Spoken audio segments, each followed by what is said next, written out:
You'll never amount to anything without me.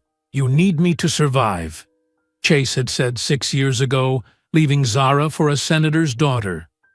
Now his company was failing. $10 million in debt. His last hope, the investor show. He pitched desperately, $5 million for 20% equity. The host smiled. "Let's see what our investors think." The chairs turned. 4 faces. Then the 5th chair spun. Zara sat in a designer suit worth more than his house. His pitch cards scattered across the floor. "Hello, Chase. Interesting proposal." She pressed her intercom. "Send in my children, please.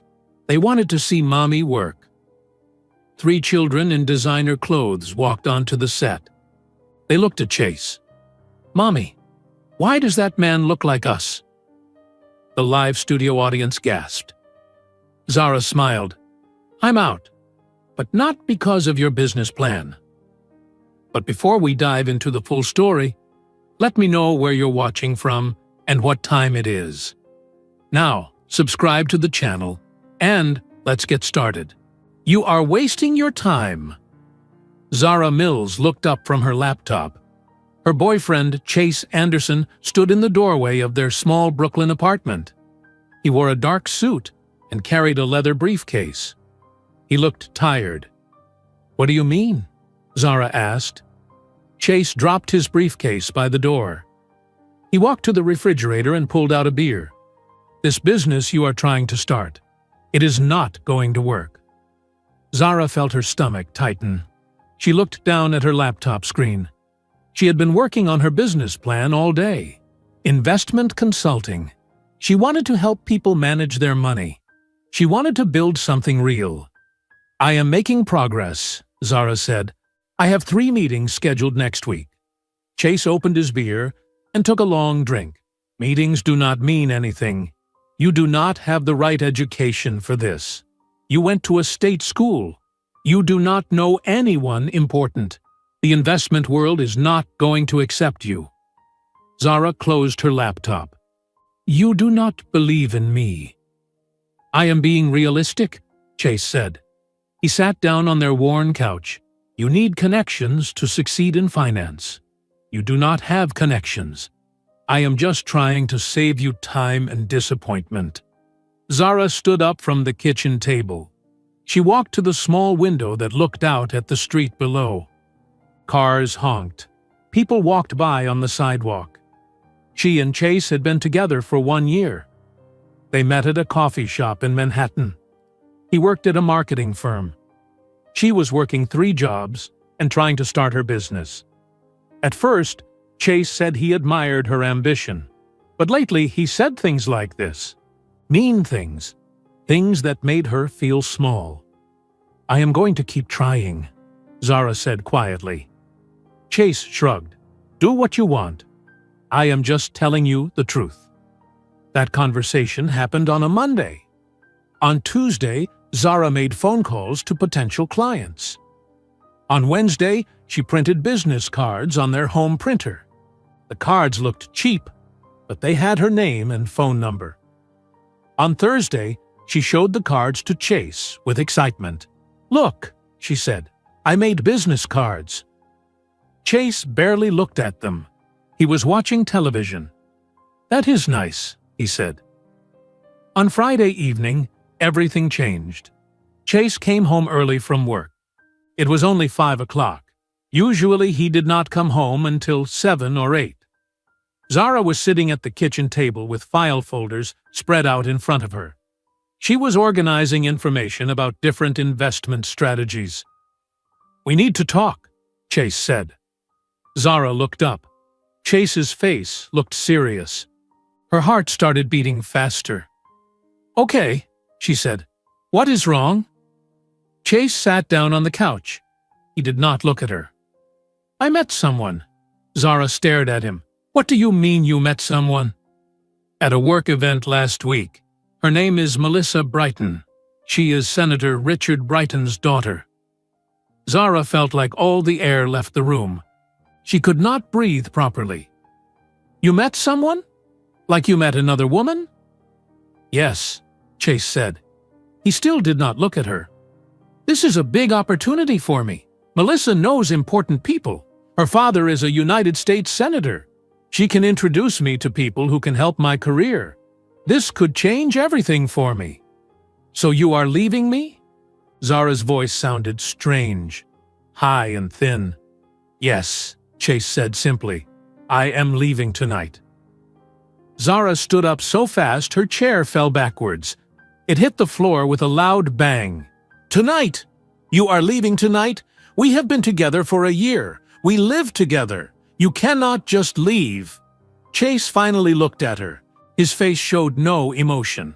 I can, and I am. This is a smart decision for my future. He stood up and walked to their bedroom. Zara followed him. Her legs felt weak. She watched Chase pull 2 suitcases from the closet. He started throwing clothes into them. Shirts, pants, shoes. Please do not do this, Zara said. Tears ran down her face now. We can work through any problems. Please just talk to me. Chase kept packing. He did not stop. He did not even slow down. Chase, please, Zara begged. Please look at me. He zipped up one suitcase and started filling the second one. Zara reached into her pocket. Her hand closed around a small plastic stick. She had been carrying it around all day. She pulled it out. It was a pregnancy test. 2 pink lines showed clearly on the small screen. Positive. She found out that morning. She took 3 tests to be sure. All 3 said the same thing. Positive, positive, positive. She held the test out to Chase. Her hand shook. I am pregnant, she said. Chase stopped packing. He looked at the pregnancy test in her hand. He stared at it for a long time. 10 seconds, 20 seconds, 30 seconds. Then he looked at her face. A baby would ruin both our lives, he said. Zara felt like he had hit her. What? We are too young. We have no money. You do not even have a real job. A baby right now would be a disaster. Chase zipped up the second suitcase. But it is happening, Zara said. Her voice broke. I am pregnant. This is real. That is exactly why I need to leave, Chase said. I need to build a better life. Melissa can help me do that. I cannot be tied down by this. He picked up both suitcases. He walked past Zara to the front door of their apartment. Zara grabbed his arm. You cannot leave me alone and pregnant. Please. I love you. I thought you loved me. Chase pulled his arm away from her grip. I am sorry. This is what I have to do. He opened the door. He walked out with both suitcases. The door closed behind him.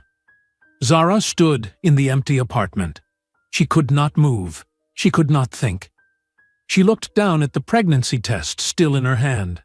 She ran to the door and opened it. She looked down the hallway. Chase was already gone. She pulled out her phone. She called his number. It rang 4 times and went to voicemail. Chase, please come back, she said after the beep. Please, we need to talk about this. She called again. Voicemail.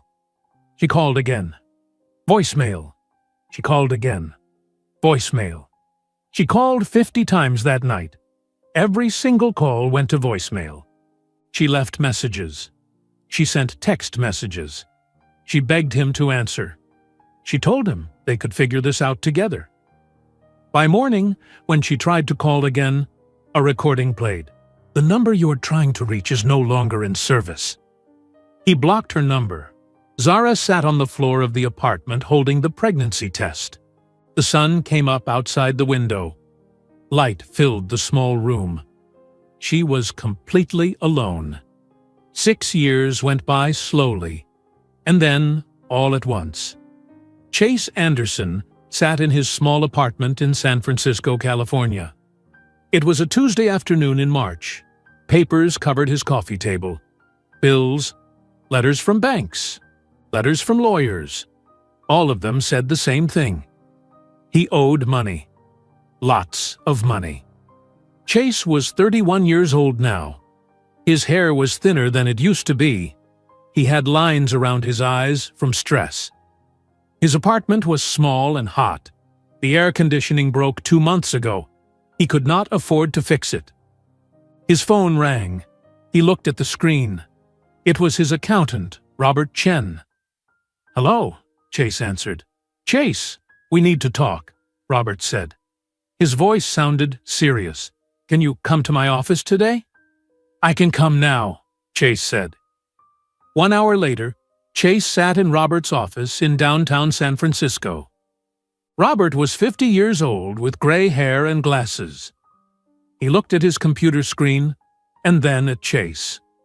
"Your company owes $10 million, Robert said. "Anderson Digital Solutions cannot pay this back. The company is beyond saving." Chase felt sick. "There must be something we can do."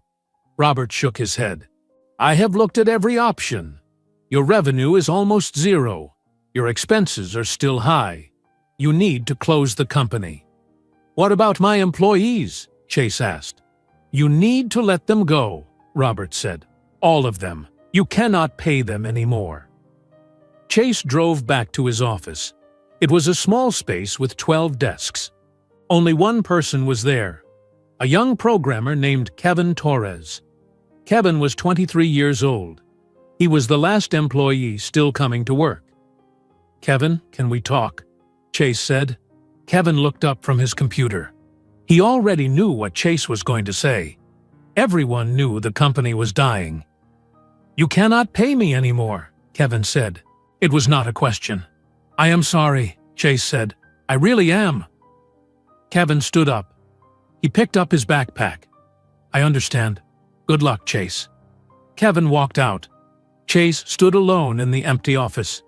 12 desks. 12 computers. No people.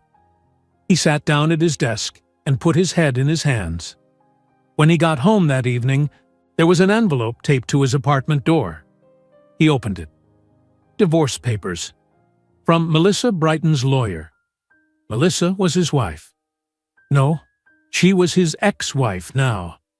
They got married 3 years ago. Big wedding. 200 guests. Senator Richard Brighton walked his daughter down the aisle. Chase thought he had everything he wanted. But 1 year ago, when the money problem started, Melissa left. She moved back to Washington, D.C. to live with her father. She said she did not sign up to be poor. The divorce was final now. These papers made it official. Chase went inside his apartment. He sat on his couch. He looked around. He would have to sell this place soon. He could not afford rent anymore. 2 weeks later, Chase stood outside his apartment building. A couple walked past him into the building. The man held keys. The woman smiled and talked about paint colors. They just bought Chase's apartment. Chase sold it to pay some of his debts. Now he had nowhere to live. He moved into a cheaper apartment across the city. 1 room, broken air conditioning, stained carpet. But it was all he could afford. One night, Chase sat on his bed with his laptop. He searched online for solutions. How to save a failing business. How to find investors. How to make money fast. He clicked through websites for hours. Then he saw an advertisement. "Do you have a great business idea? Apply to be on the pitch." Chase clicked the link. The website explained everything. The pitch was a television show. Entrepreneurs presented their business ideas to 5 famous investors. If an investor liked the idea, they gave money. The show filmed in Los Angeles. Chase read every word on the website.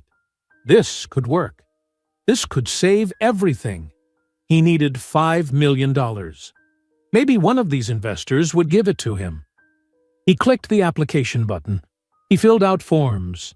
Name, age, business description. How much money he needed. Why his business would succeed. Then he had to record a video. He set up his laptop on a chair.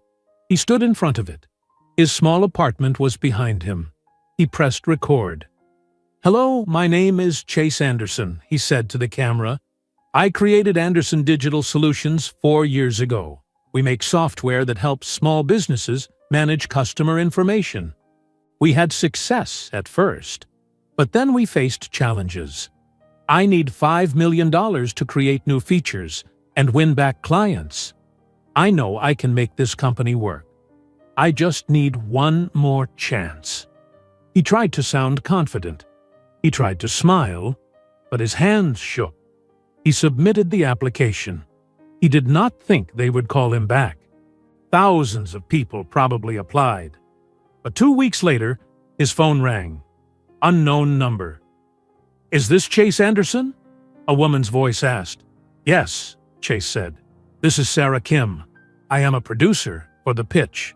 We loved your application. We would like you to come on the show." Chase almost dropped his phone. "Really?" "Yes. Can you come to Los Angeles in 3 days? We film on Saturday morning." "Yes," Chase said immediately. "I will be there." "Great. I will email you all the details. See you Saturday." She hung up. Chase stared at his phone. This was his last chance, his only chance. 3 days later, Chase packed his car. It was an old Honda, 8 years old. The paint was faded. It made strange noises when he drove, but it still worked. He put his best suit in a garment bag. It had a stain on the sleeve. He tried to wash it out, but the stain would not go away. He would have to cover it with his arm during the show. He put a folder of business documents in the passenger's seat. Charts, graphs, numbers that showed his company could succeed with the right investment. He started driving. San Francisco to Los Angeles was about 6 hours. He drove south on Highway 101. Traffic was heavy, cars everywhere. The drive took longer than 6 hours. His car overheated near a city called San Luis Obispo. Steam came out from under the hood. He pulled over to the side of the highway. He sat there for 40 minutes, waiting for the engine to cool down. Finally, he could drive again. His car overheated a second time near Santa Barbara. More steam, more waiting. By the time he reached Los Angeles, it was almost midnight. He checked into a cheap motel near the television studio. The room cost $50 for one night. It was all he could afford. The room smelled like cigarettes. The carpet had stains. The bed felt hard. But Chase did not care. He needed to practice his pitch. He stood in front of the bathroom mirror. He held his notes. He looked at his reflection. "Hello, my name is Chase Anderson," he said to the mirror. "I created Anderson Digital Solutions 4 years ago." He practiced for 2 hours. He said the same words over and over. He tried to sound confident. He tried to smile, but his voice shook every time. At 2 o'clock in the morning, he got into bed. He could not sleep. He stared at the ceiling. He thought about the 5 investors who would be sitting in those chairs. He thought about the $5 million he needed. He thought about what would happen if they said no. If they said no, he would lose everything. He would have to declare bankruptcy. He would have to move back to Boston, where his older sister Nicole lived. He would have to ask her for help. He would have to start over with nothing. He finally fell asleep at 5 o'clock in the morning. His alarm went off at 7. He got up. He took a shower. He put on his suit with the stain on the sleeve. He looked in the mirror. He looked tired. He looked scared. He drove to the television studio. It was a large building with a big parking lot. Security guards stood at the entrance. Chase rolled down his window. "I am here for the pitch," he said. The guard looked at his list. "Name?" "Chase Anderson." The guard checked the name and waved him through. Chase parked his old Honda next to expensive cars. BMWs, Mercedes, Teslas. His car looked terrible next to them. He walked into the building. A woman with a clipboard met him at the door. "Chase Anderson?" she asked. "Yes," he said. "I am Sarah Kim. We spoke on the phone. Welcome to the pitch." She smiled at him. "Follow me. I will explain everything." Sarah led him down a long hallway. They passed doors and offices and people carrying cameras. "Here is how it works," Sarah said. "You will stand on the stage. 5 investors will sit in chairs with their backs to you. You cannot see them. They cannot see you. You will present your business idea. When you finish, the investors will turn their chairs around and reveal themselves. Then they will ask you questions. If they like your idea, they will invest. Make sense?" "Yes," Chase said. His mouth felt dry. They reached a large door. Sarah opened it. Bright lights flooded out. Chase could see the stage. He could see rows of seats filled with audience members. He could see cameras pointing at the stage. He could see 5 tall black chairs facing away from the audience. "You are on in 5 minutes," Sarah said. "Good luck." Chase walked onto the stage. The lights were so bright, he could barely see. He could hear the audience, but he could not see their faces clearly. He stood in the center of the stage. The 5 chairs faced away from him. He could see the backs of the chairs, but not who sat in them. A woman walked onto the stage. She had blonde hair and wore a red dress. She smiled at the audience. "Welcome to the pitch," she said into her microphone. "I am your host, Rebecca Stone. Today we have Chase Anderson from San Francisco. Chase, tell us about your business."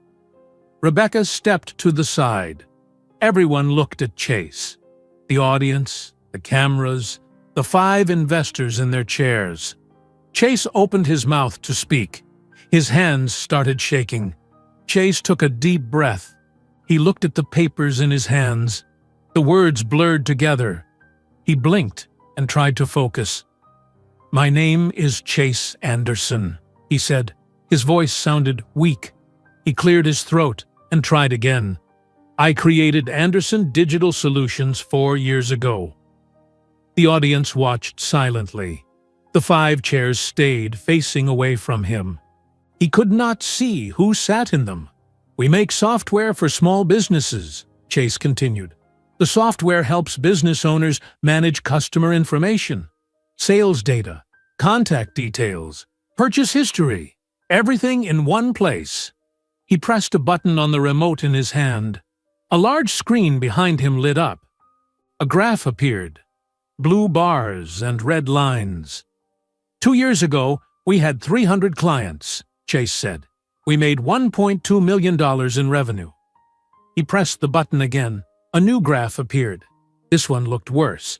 The bars went down instead of up. "Last year, a competitor released similar software for less money.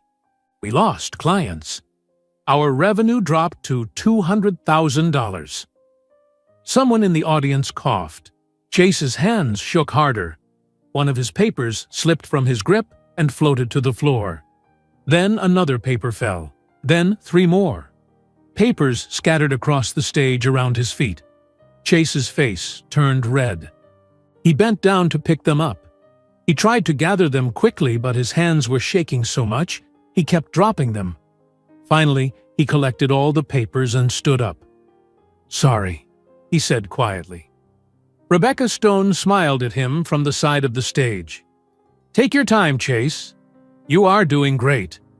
Chase tried to smile back. He looked at his notes, but he had lost his place. He did not know what he was supposed to say next.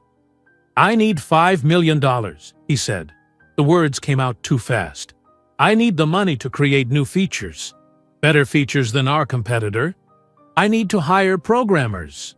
I need to do marketing. I can win back our clients. I know I can." He pressed the button again. Another graph appeared. This one showed projections. Numbers that went up and up.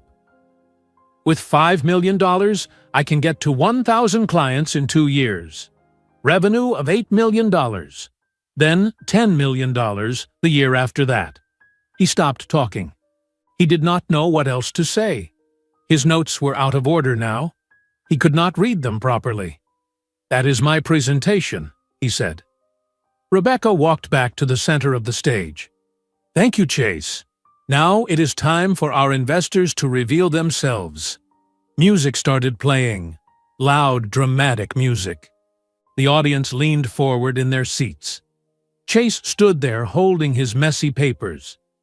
"Investor number 1, Rebecca announced. The first chair started to turn. It moved slowly. The back of the chair rotated away, and the front came into view. A man sat in the chair. He wore an expensive dark blue suit. He had gray hair and a serious face. He looked at Chase with dark eyes. Chase recognized him immediately. Marcus Webb. He owned a chain of hotels across the United States. His company had locations in 30 states. Chase had seen his face on the covers of business magazines. Forbes, Fortune, Business Week. Marcus Webb was worth $500 million. "Investor number 2, Rebecca said. The second chair turned. A woman appeared. She had short gray hair and wore glasses. She wore a black suit and pearl earrings. Linda Cho. Chase knew her too. She built a fashion company from nothing. She started by making clothes in her garage. 20 years later, she sold her company for $300 million. Now she invested in other people's businesses. "Investor number 3, Rebecca announced. The third chair spun around. A young man sat there. He had a thick beard and wore jeans and a t-shirt. James Rodriguez. Everyone knew James Rodriguez. He created FoodFast, the app that delivered restaurant food to your door. He started the company when he was 24 years old. By the time he turned 30, he was a billionaire. Investor number 4. The fourth chair turned. An older black woman sat there. She had white hair pulled back in a bun. She wore a purple suit and gold jewelry. Dr. Patricia Freeman. She invented medical devices that saved lives. She started 5 different companies. She was a legend in Silicon Valley. People called her the Queen of Medical Technology. Chase felt slightly better now. These were serious investors. Real business people. They might actually help him. If he could just explain his plan properly, one of them might give him the money he needed. And now, investor number 5, Rebecca said. The fifth chair began to turn. Chase watched it rotate. Slowly, the back of the chair moved away. The front came into view. A woman sat there. She wore a white suit, perfect white suit, with not one wrinkle. Her dark brown hair was pulled back tightly. Diamond earrings caught the light. She sat with perfect posture. Her hands rested on the arms of the chair. Her face was calm, professional. She looked directly at Chase.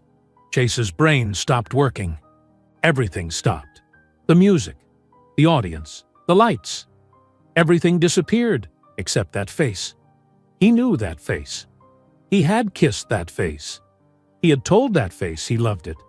He had walked away from that face 6 years ago. Zara Mills. The papers fell from Chase's hands. All of them. They scattered across the stage floor again. His mouth opened, but no sound came out. His vision went blurry around the edges. He grabbed the microphone stand to keep from falling down.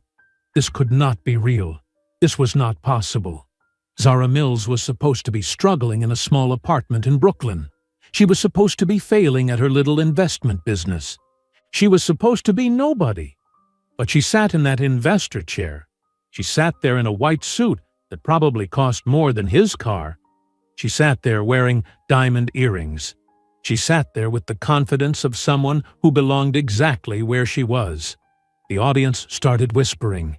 People turned to each other. Something was wrong. They could see it on Chase's face. Rebecca Stone noticed too. "Chase, are you okay?" Chase could not answer. He just stared at Zara. Zara looked back at him. Her face showed nothing. No anger, no surprise, no emotion at all. She picked up a tablet from the small table next to her chair. She held a pen. She looked ready to take notes.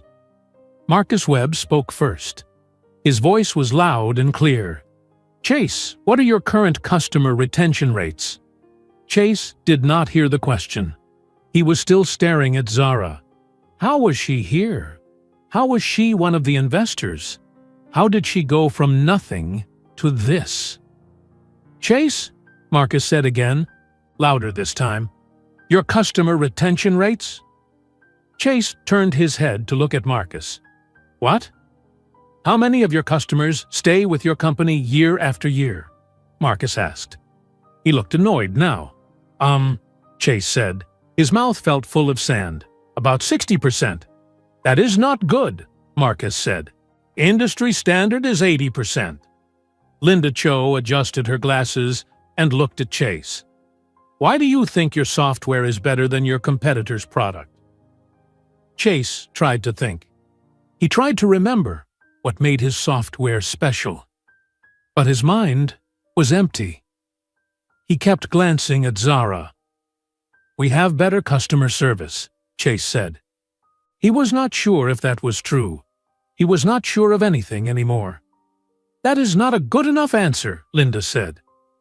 James Rodriguez leaned forward in his chair. He looked curious. "Chase, how exactly do you plan to spend $5 million? Break it down for me." Chase tried to remember his plan. $2 million for programmers, $1 million for marketing, $2 million for operations and expenses. "That is very vague," James said. Dr. Patricia Freeman watched Chase carefully. She tilted her head to the side. "Young man, are you feeling well? You look very pale." "I am fine," Chase said, but his voice cracked when he said it. Marcus Webb stood up from his chair. "You do not seem fine. You seem very distracted. Is there a problem we should know about?" The whole studio was quiet now. The audience stopped whispering. Everyone waited for Chase to answer. Rebecca Stone walked closer to Chase.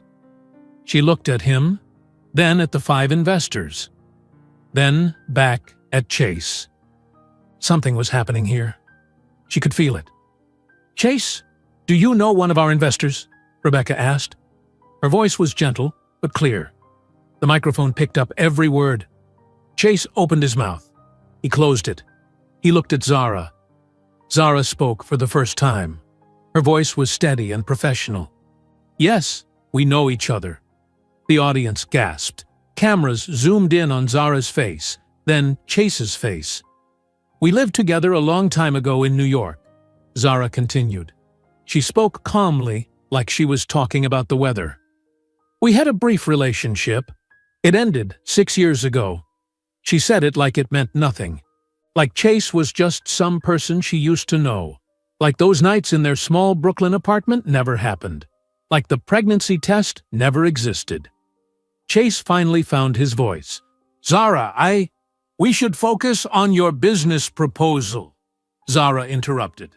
She looked down at her tablet. "Let us talk about your financial projections." Then Zara did something that made no sense. She pressed a button on the small table next to her chair. She spoke into her microphone. "David, please bring my children to the stage." The studio went completely silent. Nobody moved. Nobody spoke. Everyone stared at Zara. Rebecca Stone looked confused. "Your children?" "Yes," Zara said calmly. She still held her tablet. She still looked completely professional. Marcus Webb sat back down in his chair slowly. He looked at Linda Cho. Linda looked at James Rodriguez. James looked at Dr. Patricia Freeman. None of them understood what was happening. Chase stood frozen on the stage. His children? Zara had children? Of course she had children. She was pregnant when he left. But hearing about it and seeing it were two different things. The side door of the studio opened. A woman in a gray dress walked through it.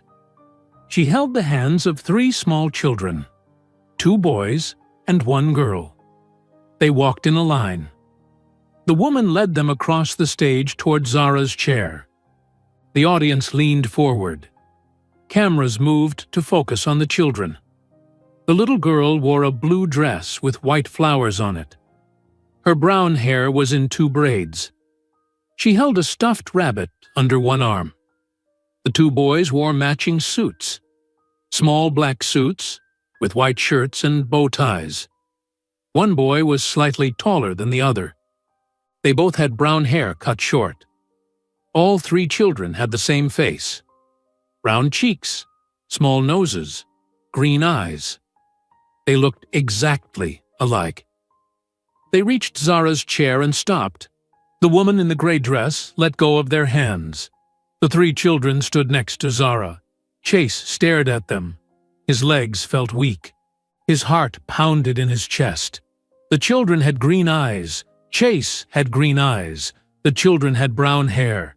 Chase had brown hair. The children had sharp jawlines, even though they were small. Chase had a sharp jawline. These children looked exactly like him. The audience started whispering. Then the whispers got louder. People pulled out their phones. Some people started recording. The tall boy tugged on Zara's sleeve. "Mom!" Zara looked down at him.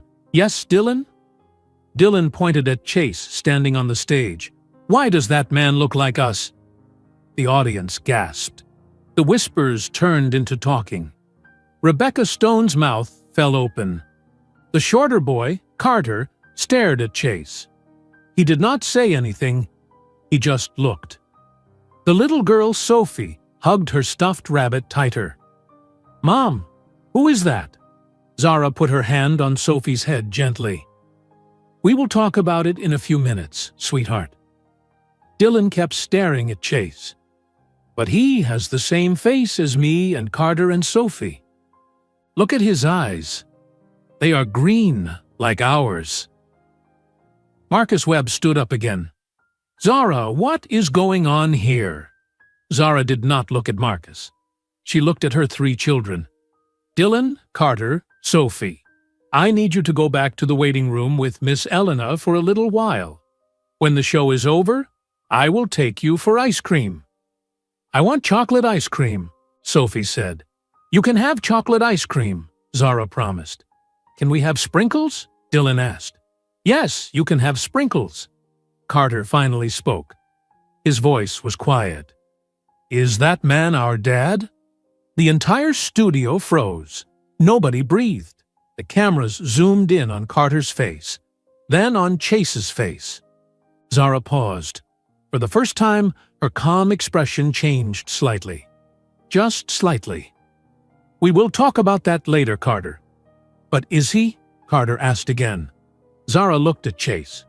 Then she looked back at Carter. "Yes." Sophie's eyes got wide. "We have a dad?" "Go with Miss Elena now," Zara said. Her voice was still calm but firm. "I promised you ice cream. We will talk about everything later." Dylan waved at Chase. "Hi, Dad." Chase lifted his hand. He tried to wave back, but his arm barely moved. His whole body felt numb. Miss Elena, the woman in the gray dress, took the children's hands again. "Come on, kids. Let us go color some pictures." "I want to stay," Dylan said. "You can come back after the show," Miss Elena said. She gently pulled the children toward the side door. Sophie turned around to look at Chase one more time. "Bye, Dad." The 3 children walked through the door. It closed behind them. They were gone. Chase tried to move. He tried to walk toward the door. He needed to follow them. He needed to talk to them. He needed to understand what was happening. But his legs would not work. He took one step and stumbled. He caught himself on the microphone stand. Rebecca Stone rushed to his side. "Chase, are you okay? Do you need to sit down?" Chase shook his head. He could not sit down. He could not do anything except stare at the door where his children just left. His children? He had children. 3 children. Triplets. 5 years old, maybe? They looked about 5 years old. The timing was right. Zara was pregnant when he left 6 years ago. She must have had them about a year later. He had missed everything. Their births, their first words, their first steps. 5 years of birthdays and holidays and normal days. 5 years of bedtime stories and scraped knees and holding their hands. 5 years of being a father. And he did not even know they existed. Linda Cho took off her glasses and cleaned them with a cloth. She put them back on and looked at Zara. "Zara, are those children really his?" "Yes," Zara said simply. "Did he know about them?" Linda asked. "No," Zara said. James Rodriguez had his phone out. He was definitely recording now. "This is insane," he said quietly. Dr. Patricia Freeman shook her head slowly. She looked at Chase with something that might have been pity. Marcus Webb walked to the front of the stage. He stood next to Chase. "You did not know you had children?" Chase found his voice. It came out scratchy and broken. "No, I did not know." Marcus turned to look at Zara. "He did not know he had 3 kids, and you brought them on stage during a television show." Zara met Marcus's eyes. "Yes." "Why?" Marcus asked. "Because Chase needs to understand something," Zara said. She stood up from her chair. She walked toward the front of the stage. Her high heels clicked on the floor. Each step was confident. Each step was purposeful. She stopped a few feet away from Chase. She was shorter than him, but somehow she seemed taller. She looked at him directly. Her face showed no anger, no sadness, nothing. "You told me I would never succeed," Zara said. Her voice was clear and steady. The microphone picked up every word. "You said I did not have the right education. You said I did not know the right people. You said the investment world would never accept me." Chase tried to speak. "Zara, I am not finished," Zara said. Chase closed his mouth. Zara turned to face the audience. She spoke to all of them, to the cameras, to the millions of people who would watch this later. 6 years ago, Chase Anderson left me. He found someone else, someone who could help his career, the senator's daughter. He told me a baby would ruin both our lives. He walked out. He blocked my number. He married someone else 2 months later. The audience was completely silent. People stared at Chase. Some people looked angry. Some people looked shocked. Zara continued. "I found out I was having triplets 1 month after he left. 3 babies. I was alone. I had no money. I was living in a 1-bedroom apartment in Brooklyn and working from my kitchen table." She paused. She looked at Chase again.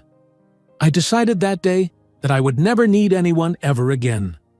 I would build something real, something that could not be taken away. I would prove you wrong." Chase's eyes filled with tears. They ran down his face. He did not try to wipe them away. "So I worked," Zara said. "I worked 18 hours a day while pregnant.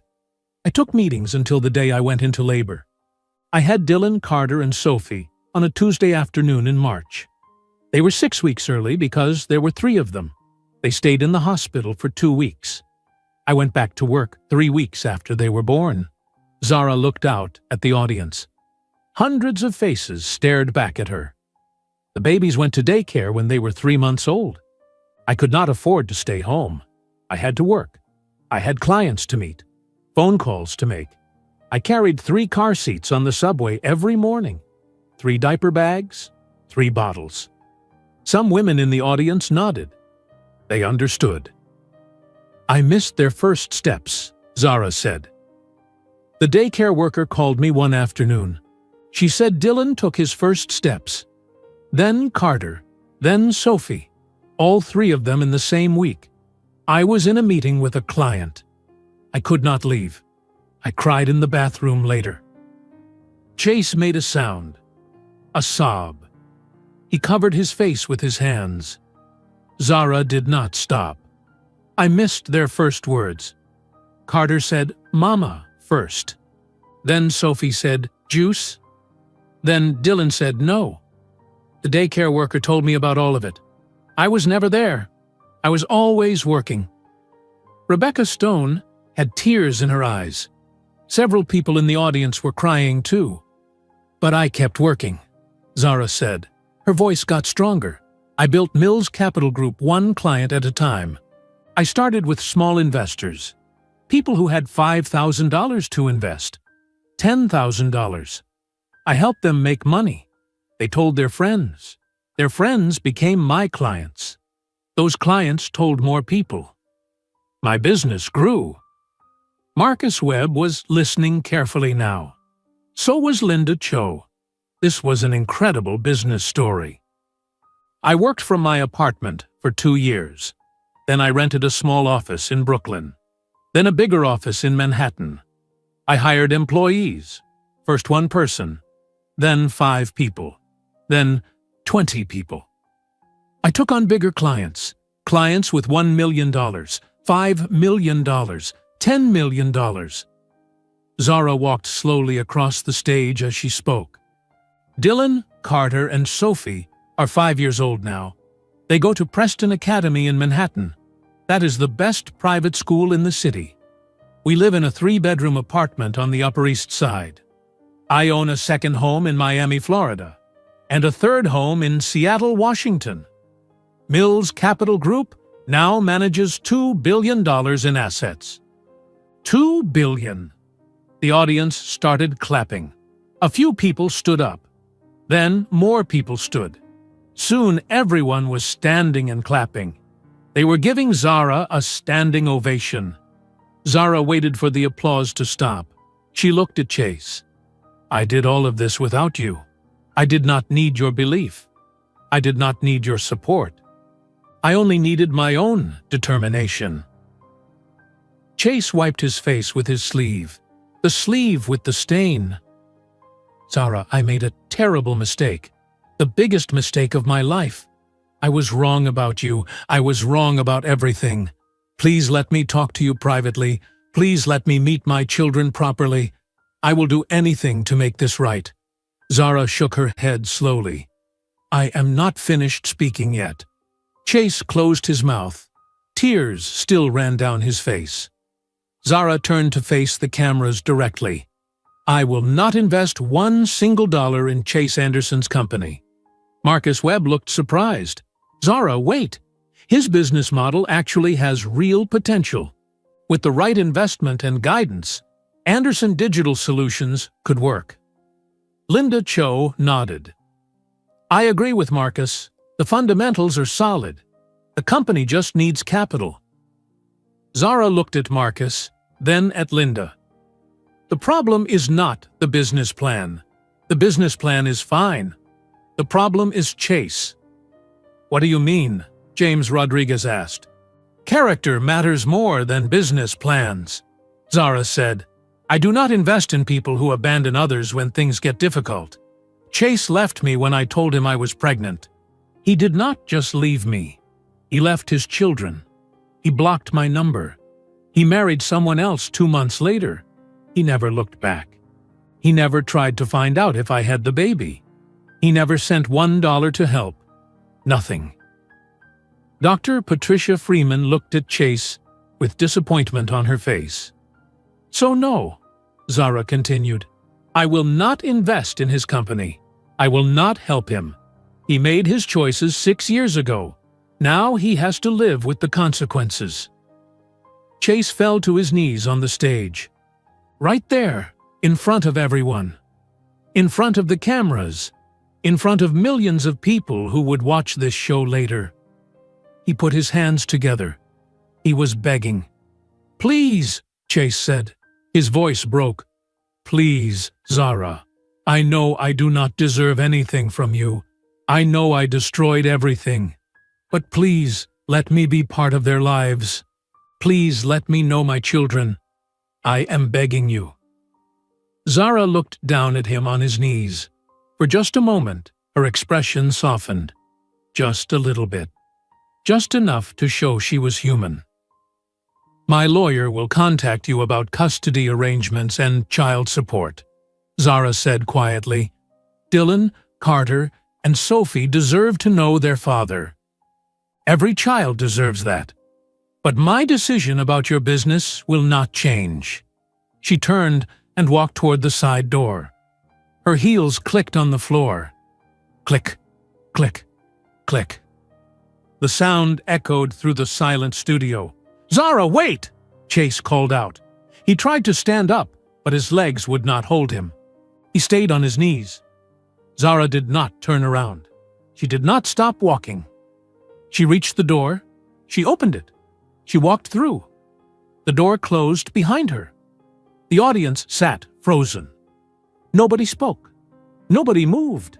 The only sound was Chase crying on the stage floor. Rebecca Stone looked at the camera operators. She made a cutting motion across her throat. Cut. End the show. The cameras turned off. The stage lights dimmed slightly. Rebecca walked over to Chase. She knelt down next to him. "Chase, we need to get you off the stage now." 2 security guards came out. They helped Chase stand up. Each guard held one of his arms. They walked him off the stage through a back door. They took him down a long hallway to the exit. "Can you get home okay?" one guard asked. Chase nodded. He could not speak. The guards let go of his arms. Chase walked out to the parking lot alone. He sat in his car, his old Honda that made strange noises. He put his hands on the steering wheel, but he could not make himself start the engine. He just sat there. People walked past his car. Some of them looked at him. Some of them took pictures with their phones. They recognized him from the show. Chase sat in that parking lot for 2 hours. The sun moved across the sky. The parking lot emptied as people left work for the day. Finally, when the sky started turning orange, Chase started his car. He drove slowly back to his motel. He did not remember the drive. He did not remember parking. He found himself sitting on the bed in his motel room. He turned on his phone. 53 messages. 97 emails. His phone kept buzzing with more. He opened social media. Videos of him on the show were everywhere. People had recorded it with their phones and posted it online. The hashtags were trending. His name was trending. He read some of the comments. Most of them were about Zara. People called her a hero, an inspiration, a queen, a legend. They talked about how strong she was, how incredible her story was. Then Chase read the comments about himself. Deadbeat dad, failure, disgusting, loser. He deserves nothing. I hope he loses everything. Chase turned off his phone. He lay down on the motel bed. He stared at the ceiling. He did not sleep all night. The next morning, he drove back to San Francisco. His car overheated 3 times. When he got home, there was a message on his apartment voicemail. It was from his last investor, a man named Robert Klein. Robert was pulling out his investment. He did not want to be associated with Chase anymore. Not after what happened on the show. 1 week later, another investor called. She was pulling out too. Then another investor. Then another. Everyone was leaving. Nobody wanted to invest in Chase Anderson anymore. 3 weeks after the show, Chase sat in his empty office. He looked at the 12 empty desks. He looked at his computer. He opened his email and typed a message to the company mailing list. All his former employees still on the list. All the clients who had left. Everyone. Anderson Digital Solutions is officially closing. Thank you to everyone who supported us. I am sorry we could not make it work. He pressed send. He turned off his computer. He walked out of the office and locked the door behind him. He left the keys with the building manager. His company was gone. 2 days later, Chase stood in his San Francisco apartment for the last time. A young couple walked through the rooms. The man wore a business suit. The woman held a baby on her hip. They looked at the kitchen. They looked at the bedroom. They looked out the windows at the city below. "We will take it," the man said. Chase signed the papers that afternoon. He sold his apartment for $300,000. He used the money to pay back one of the banks. He still owed money to other banks. He still owed money to investors. The total was $4 million. He could not pay $4 million. He would never be able to pay $4 million. Chase drove to a lawyer's office downtown. The lawyer's name was Martin Price. Martin was 60 years old with white hair. He had helped people with money problems for 30 years. "You need to file for bankruptcy," Martin said. He looked at papers on his desk. Papers showing all the money Chase owed. "There is no other option." "What does that mean?" Chase asked. "It means you officially declare you cannot pay your debts. The court erases most of what you owe, but your credit score is destroyed. You cannot get loans. You cannot get credit cards. It stays on your record for 10 years. Chase closed his eyes. "Okay, do it." Martin filed the bankruptcy papers that week. Chase signed his name over and over, page after page. His hand hurt by the end. With no apartment and no company, Chase had nowhere to go. He called his older sister, Nicole. She lived in Boston, Massachusetts, with her husband and 2 kids. "Can I stay with you for a while?" Chase asked. His voice was quiet, ashamed. "Of course," Nicole said immediately. "Family helps family. How long do you need?" "I don't know. A few months, maybe. Until I figure things out." "Stay as long as you need." 1 week later, Chase drove across the country, San Francisco to Boston. 3,000 miles. He drove for 4 days. He slept in cheap motels. He ate fast food. His car made terrible noises the whole way, but it did not break down. He arrived at Nicole's apartment on a Thursday evening. She opened the door and hugged him hard. "I'm sorry," Chase said into her shoulder. "I know," Nicole said. "Come inside." Nicole's apartment had 2 bedrooms. She lived there with her husband, Marcus, and their 2 children, Emma and Ryan. Emma was 7 years old. Ryan was 10. Nicole showed Chase the living room couch. "This is where you'll sleep," she said. "It's not much, but it's yours." "Thank you," Chase said. That night, Emma and Ryan watched television while Chase lay on the couch. They kept looking at him. Finally, Ryan asked, "Are you the guy from that show? The one where you cried?" Nicole gave Ryan a sharp look. "Ryan, that's enough." "I saw it on YouTube," Ryan said. "Everyone at school was watching it." Chase pulled a blanket over his head. He did not want to talk about the show. He did not want to think about it. But he could not stop thinking about it. He thought about Dylan, Carter, and Sophie, his children. He thought about their faces, their green eyes, the way Dylan waved at him, the way Sophie said, "Bye, Dad." The next day, Chase looked for jobs. He searched online. He walked around Boston asking at stores and restaurants. Most places did not need anyone. Some places looked at him strangely when he introduced himself. They recognized him from the viral video. Finally, a manager at an electronics store in Cambridge said yes. The store was called Tech World. They sold phones and computers and televisions. "We need someone to work the floor," the manager said. His name was Pete. He was 50 years old and had a big belly. "Can you do that?" "Yes," Chase said. "It pays $18 an hour. You work 8-hour shifts. Can you start Monday?" "Yes," Chase said again. On Monday morning, Chase put on the blue polo shirt with the Tech World logo. He stood behind the counter. Customers came in asking questions about phones, about laptops, about warranties. Chase answered their questions. He smiled. He helped them. His feet hurt after 8 hours of standing. He took the bus home to Nicole's apartment. The bus cost $2.50 each way, $5 per day. That was a lot of money now. 2 weeks passed. Chase worked at Tech World 5 days per week. He slept on Nicole's couch. He ate dinner with Nicole's family. He played with Emma and Ryan sometimes. He tried not to think about his 3 other children in New York. Then his phone rang one evening. Unknown number. "Hello?" Chase answered. "Is this Chase Anderson?" a woman's voice asked. "Yes. My name is Patricia Voss. I am Zara Mills's attorney.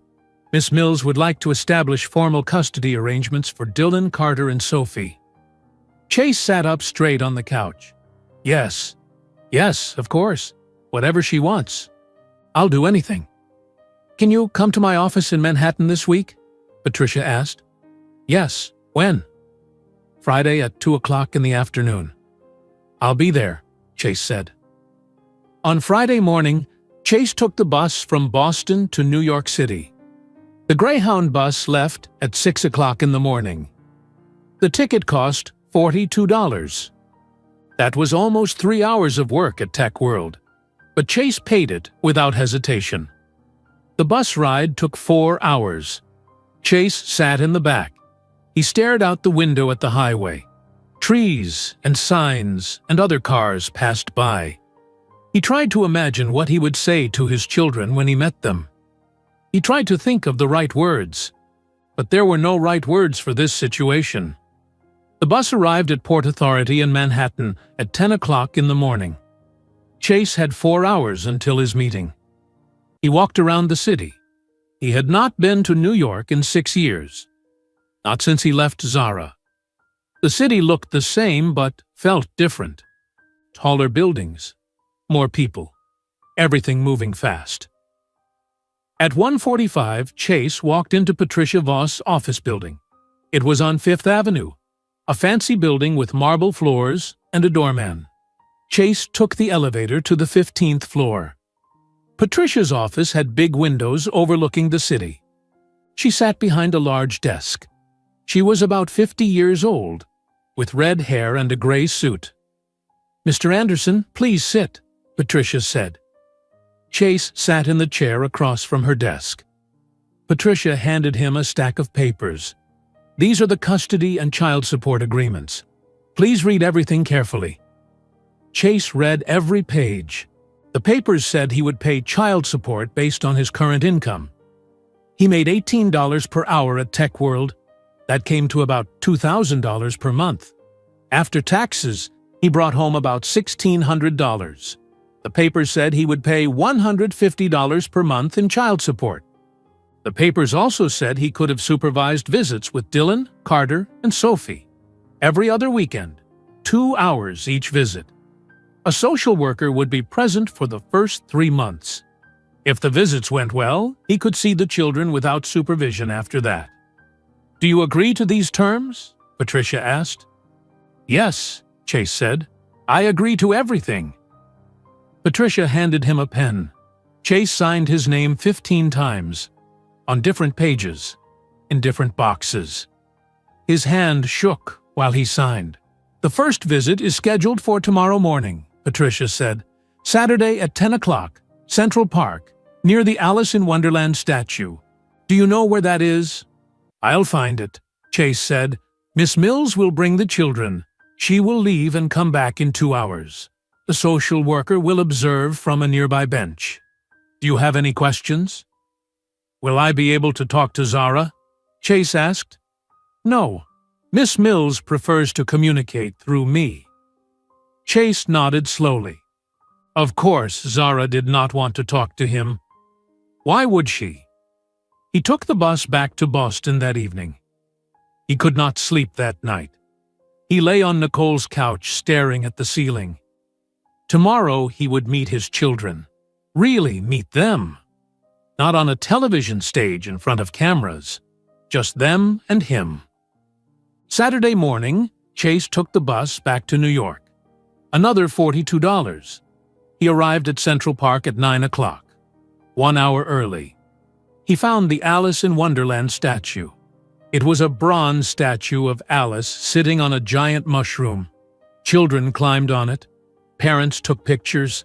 Chase sat on a bench nearby. He wore jeans and a clean shirt, his nicest clothes. He watched families walk by, mothers and fathers holding their children's hands. He should have been doing this for 5 years. He should have been there for birthdays and holidays and regular days. He missed everything. At exactly 10 o'clock, he saw them. Zara walked down the path. Dylan, Carter, and Sophie walked beside her. Dylan wore a red jacket. Carter wore a blue sweater. Sophie wore a yellow dress and carried a stuffed rabbit. A woman with a clipboard walked behind them. They reached Chase's bench. Zara looked at him. Her face showed nothing. No anger, no sadness, nothing. Dylan, Carter, Sophie, Zara said, "This is Chase. He is your father." The 3 children stared at Chase. Nobody spoke. The woman with the clipboard stepped forward. "Hello, Mr. Anderson. I am Miss Jennifer Ruiz. I am the social worker assigned to supervise your visits. I will be sitting on that bench over there." She pointed to a bench 20 feet away. "I will be watching and taking notes." Zara knelt down to the children's level. She kissed Dylan on the head, then Carter, then Sophie. "I will be back in 2 hours. Be good." Sophie grabbed Zara's hand. "Don't go, Mama." "I'll be back very soon," Zara promised. She stood up. She walked away down the path. She did not look back. She did not say anything to Chase. Chase looked at his 3 children. They looked back at him. Sophie hugged her stuffed rabbit tightly. Carter hid slightly behind Dylan. Dylan stared directly at Chase. "Where have you been?" Sophie asked. Her voice was small and high. "Where were you for our whole lives?" Chase looked at Sophie's small face. Her green eyes stared at him. He did not know how to answer her question. "How do you explain abandonment to a 5-year-old child?" "I did not know you existed," Chase said. His voice came out rough. "I did not know your mom was going to have you." Dylan crossed his arms. "That's what Mom said. But how could you not know?" Chase tried to think of a simple way to explain it. "Your mom and I stopped being together before you were born. I left. I made a very bad choice. I did not stay to find out about you." Carter spoke quietly. "Why did you leave?" "I thought I wanted different things. I was wrong. I made the worst mistake of my whole life." Sophie stepped closer to Chase. She still held her stuffed rabbit. "Were you sick? Is that why you could not come see us?" "No, I was not sick." "Then why?" Dylan asked. His voice was loud, demanding. "Mom takes care of us even when she is tired, even when she is busy. She always comes home. Why did you not come?" Chase felt tears in his eyes. He blinked them back. "I did not know where you were. I did not know you were born. But that is not a good excuse. I should have tried to find out. I should have gone back to check on your mom. I did not do that. I was selfish and wrong." Carter stared at Chase. "Are you going to leave again?" "No," Chase said. "I will be here every other weekend, I promise." "How do we know you will keep your promise?" Carter asked. Chase had no answer that would satisfy a 5-year-old. He had broken every promise that mattered. Why should these children believe him now? The 2 hours felt like 2 days. Dylan asked 100 questions. "Where do you live? Do you have a house? Do you have other kids? Do you have a dog?" Chase answered each question. No, he did not have a house. He lived with his sister. No, he did not have other kids, just them. No, he did not have a dog. Sophie showed Chase her stuffed rabbit. "His name is Mr. Carrots. I got him for my birthday." "He is very nice," Chase said. "How old are you?" Dylan asked. 31 years old. "That is old," Dylan said. Carter did not talk much. He just watched Chase with suspicious eyes. When Chase tried to sit next to him on the bench, Carter moved away. When Zara came back at noon, all three children ran to her immediately. They hugged her legs. They talked over each other, telling her about the 2 hours. Dylan said Chase seemed okay, but asked too many boring questions. Sophie said, "Mr." Carrots liked Chase. Carter said nothing. Zara looked at Miss Ruiz. "How did it go?" Miss Ruiz checked her notes. "It went fine. Mr. Anderson was appropriate with the children. No concerns." Zara nodded. She took the children's hands. She walked away without looking at Chase. Chase watched them go. He sat on the bench alone. Miss Ruiz came over to him. "First visits are always hard," she said. "It will get easier." Chase was not sure he believed her.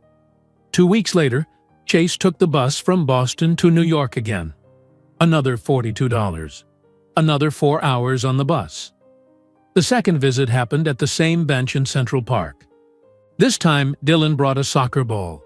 "Do you know how to play soccer?" "A little bit," Chase said. "Mom does not like soccer. She says she does not understand the rules." "Do you understand the rules?" "Yes." Dylan's face lit up. "Can we play?" They went to an open area of grass. Dylan kicked the ball to Chase. Chase kicked it back. They did this for 20 minutes. Dylan talked the whole time about his soccer team. He played forward, he scored 2 goals last season. His team won 5 games and lost 3 games. Sophie sat on the grass making a flower chain. She picked dandelions and tied their stems together. Carter sat next to her reading a book about space. "Do you like space?" Chase asked Carter. Carter looked up. "Yes." "What is your favorite planet?" "Saturn. Because of the rings." It was the longest conversation Chase had with Carter so far. 3 sentences. It felt like progress. The visits continued every other weekend. Chase never missed one, not even when he was sick with a cold, not even when it snowed and the bus was delayed. He always showed up. On the 3rd visit, something changed. Sophie brought a drawing she made at school. It was a picture of a house with a big sun and a tree. She showed it to Chase. "This is my house," Sophie said. "That is the tree outside. That is the sun." "It is beautiful," Chase said. He really meant it. The colors were bright. The lines were careful. Sophie smiled. It was the first time she smiled at him. "Do you really think so?" "Yes. You are a very good artist." Sophie smiled bigger. She sat next to Chase on the bench and showed him 3 more drawings from her folder. On the 5th visit, Dylan talked about soccer for 30 minutes straight. He told Chase about every player on his team. He described every goal he scored. He explained the positions and the rules. Chase listened to every word. He asked questions. Dylan's face glowed with excitement. On the 7th visit, Carter sat down next to Chase on the bench. He did not say anything. He just sat there, reading his space book. But he sat close. Close enough that their arms almost touched. Chase did not move. He did not want to scare Carter away. After 3 months, Miss Ruiz told Chase the supervised visits were over. "You are doing very well with the children. You show up consistently. You are patient and appropriate. You can see them without me present now." Chase felt relief wash over him. "Thank you. The visits can happen anywhere now, not just the park. You can take them to museums or playgrounds. Whatever you want, just bring them back to Miss Mills on time." The next visit, Chase took Dylan, Carter, and Sophie to the Museum of Natural History. They walked through the dinosaur exhibit. Sophie stood in front of a huge T-Rex skeleton with her mouth open. "It is so big," she whispered. Dylan ran from skeleton to skeleton, reading every sign. Carter stood in front of the Triceratops for 10 minutes, studying every bone. After the museum, Chase bought them hot dogs from a street vendor. They cost $3 each. $9 total. That was a lot of money for Chase now. But he did not care. They sat on the museum steps eating hot dogs and watching people walk by. "This is fun," Dylan said. "Can we come back here?" "Yes," Chase said. "We can come back anytime you want." 2 weeks later, Chase took them to a playground near Zara's building. Sophie went down the slide 15 times. Dylan played on the monkey bars. Carter swung on the swings. Chase pushed Carter higher and higher. "Not too high," Carter said, but he was smiling. After the playground, they walked to a bookstore. Chase let each child pick one book. Dylan picked a book about soccer. Sophie picked a book about animals. Carter picked a book about the solar system. The books cost $8 each, $24 total. Chase paid with cash.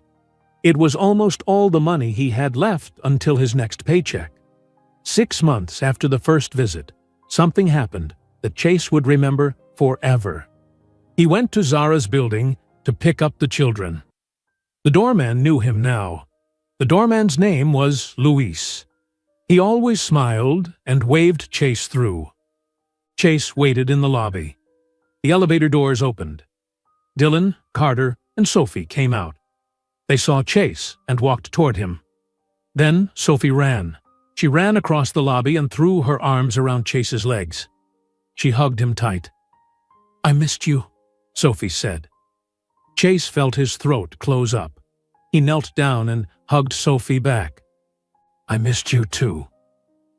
It was the first time one of his children hugged him.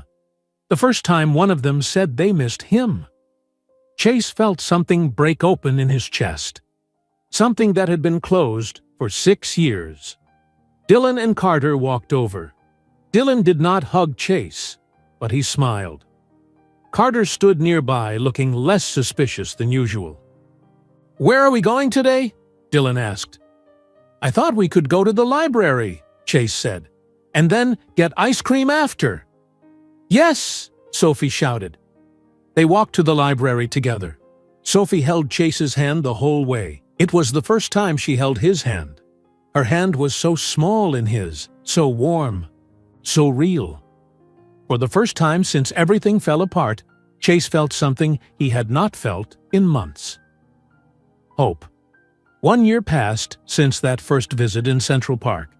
Chase still lived in Boston, but his life was different now. Better. Not good, but better. He still worked at Tech World. He stood behind the counter helping customers buy phones and laptops. His manager, Pete, noticed that Chase worked hard. He never called in sick. He never showed up late. He was patient with difficult customers. One day, Pete called Chase into his office.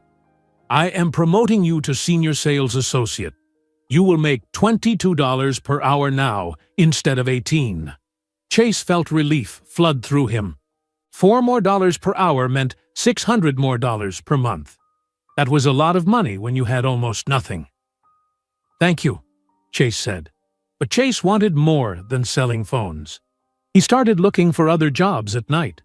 He searched online after Nicole's family went to bed. He sent his resume to 50 companies. Most never replied. Some replied saying no. Then a small nonprofit organization in Boston called him. The organization was called Home Foundation. They helped homeless families find housing.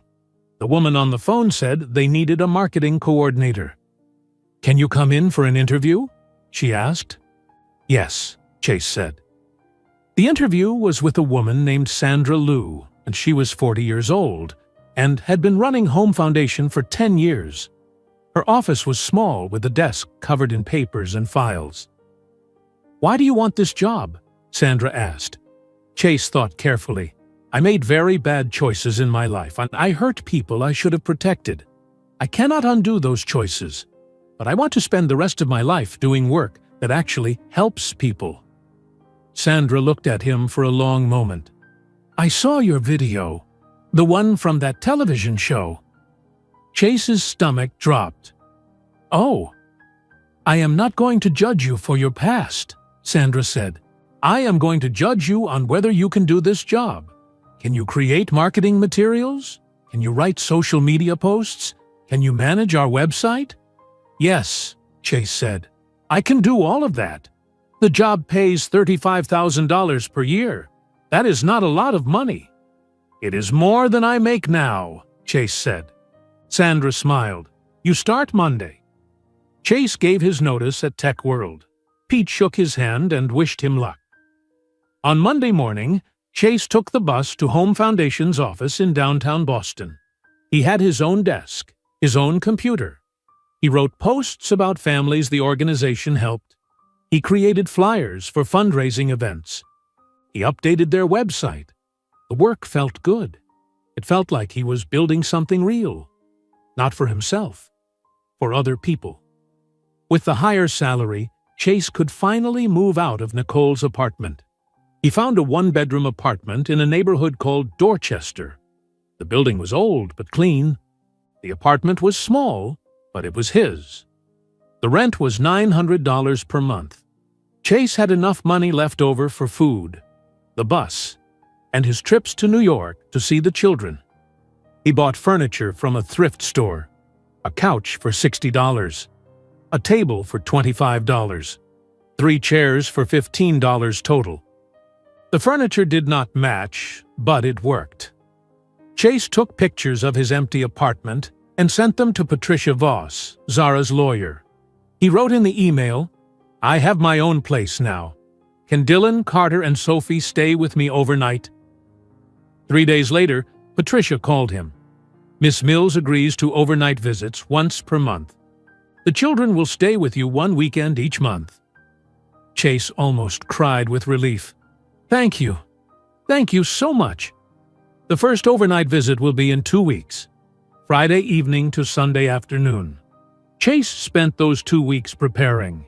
He decorated one corner of his bedroom for the children. He bought 3 sleeping bags from a discount store, $15 each. He hung Sophie's drawings on the wall. She had been sending him new drawings in the mail every week. Pictures of flowers and houses and the sun. He put every single one on his wall with tape. He bought books for Carter, 3 books about space. He bought a small soccer ball for Dylan. He bought crayons and paper for Sophie. 2 weeks later, Chase took the bus to New York on Friday afternoon. He met the children at the lobby of Zara's building. They each had a small backpack with clothes and pajamas. "Are we really staying at your house?" Sophie asked. Her eyes were wide. "Yes," Chase said, "for the whole weekend." "Do you have beds?" Carter asked. "I have sleeping bags. It will be like camping inside." Dylan looked excited. "I have never been camping before." They took the bus back to Boston together. The children had never been on a Greyhound bus before. Dylan pressed his face against the window, watching the highway. Carter read his space book. Sophie fell asleep, with her head on Chase's shoulder. When they arrived at Chase's apartment, the children walked through the room slowly. They looked at everything: the couch, the table, the small television. "Where's your bedroom?" Dylan asked. Chase showed them. The 3 sleeping bags were laid out on the floor. Sophie's drawings covered one wall. Sophie saw her drawings and gasped. "You kept them all!" "Of course I did," Chase said. "They are beautiful." Sophie ran to the wall and pointed at each drawing. "That is the one I made in January. That is from February. That is my favorite one from March." Carter looked at the space books on the floor. He picked one up. "You bought these for me?" "Yes. I thought you might want to read them while you are here." Carter held the book carefully. "Thank you." That evening, Chase made spaghetti for dinner. It was the only meal he could cook well. He boiled water, he cooked the pasta, he heated up sauce from a jar. The children sat at his small table. "This is good," Dylan said. He ate 2 full plates. Sophie ate 1 plate and asked for more. Carter ate quietly but finished everything. After dinner, they watched a movie on Chase's laptop. The laptop was old and small, but it worked. Chase found a kids' movie online. They all squeezed onto his couch together. It was a small couch. They had to sit very close. Sophie sat on Chase's lap. Dylan sat on one side. Carter sat on the other side. Halfway through the movie, Sophie fell asleep. Then Carter's eyes started closing. Then Dylan yawned and leaned against Chase's shoulder. Chase looked at his 3 children, 2 of them sleeping, 1 almost asleep. This was his family. He almost never knew them. He almost lost them before he ever met them. When the movie ended, Chase carried Sophie to her sleeping bag. She woke up a little. "Good night, Dad," she mumbled. Chase froze. She called him Dad, not Chase. "Dad." "Good night, Sophie," he whispered. Dylan and Carter got into their sleeping bags. Chase turned off the lights. He went to sleep on his couch. He could hear the children breathing in the next room. Soft, peaceful breathing. He did not sleep much that night. He kept getting up to check on them, to make sure they were okay, to make sure this was real. Saturday morning, Chase made scrambled eggs and toast. The children ate breakfast. Then they went to a park nearby. Dylan kicked his soccer ball around. Sophie collected leaves and put them in her pockets. Carter sat on a bench reading his space book. "Dad, watch this!" Dylan called. He kicked the ball hard. It flew across the grass. "Dad." Dylan called him Dad too. That afternoon, they went to a library. Carter checked out 2 more space books.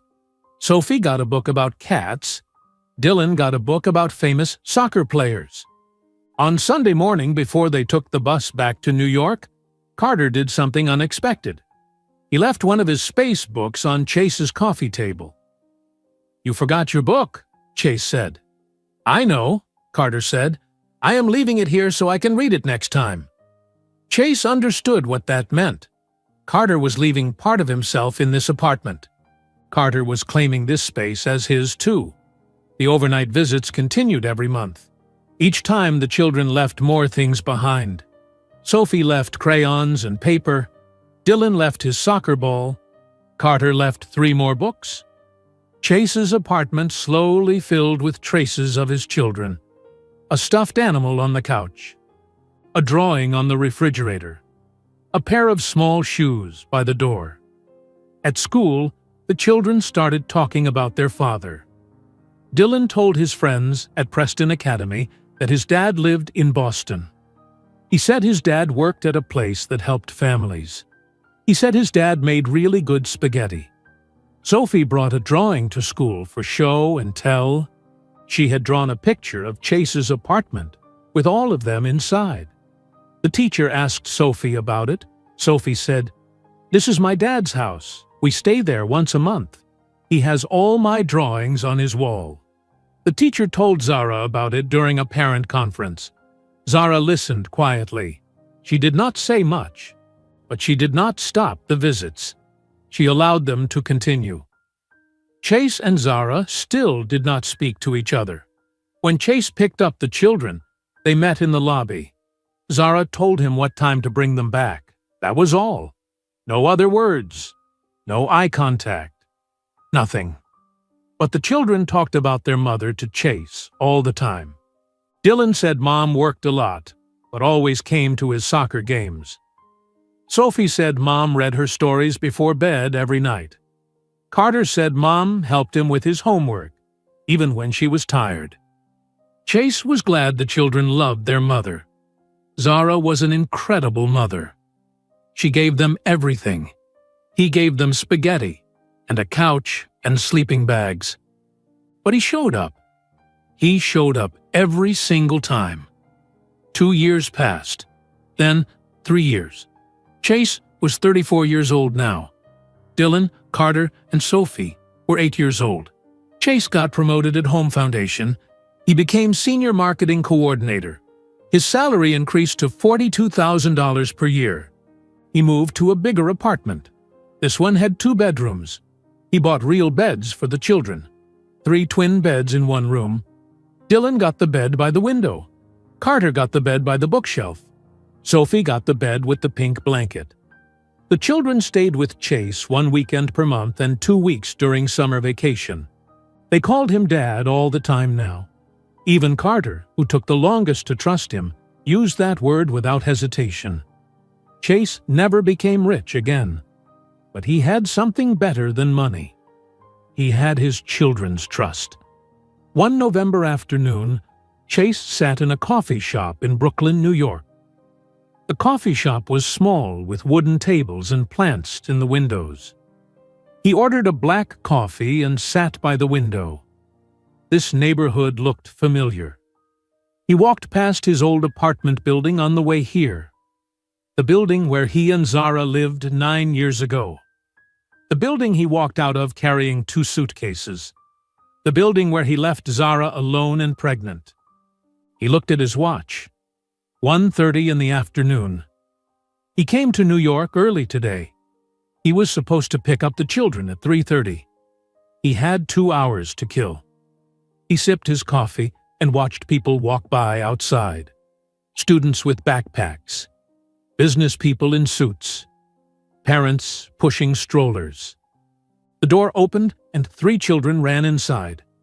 Dylan, Carter, and Sophie. They wore their Preston Academy uniforms. Navy blue pants and white shirts. They carried backpacks. Dylan saw Chase immediately. "Dad!" All 3 children ran to Chase's table. Dylan hugged him. Sophie climbed onto his lap. Carter sat in the chair next to him. "What are you doing here?" Dylan asked. "We were not supposed to see you until 3:30. "I came early," Chase said. "How was school?" "Good," Sophie said. "I got an A on my spelling test." "That is wonderful," Chase said. Carter pulled papers out of his backpack. "I have to do a science project on volcanoes. Can you help me?" "Of course," Chase said. "When is it due?" "Next Friday.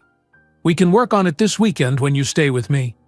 Then the coffee shop door opened again. Zara walked in. She wore a gray coat and black boots.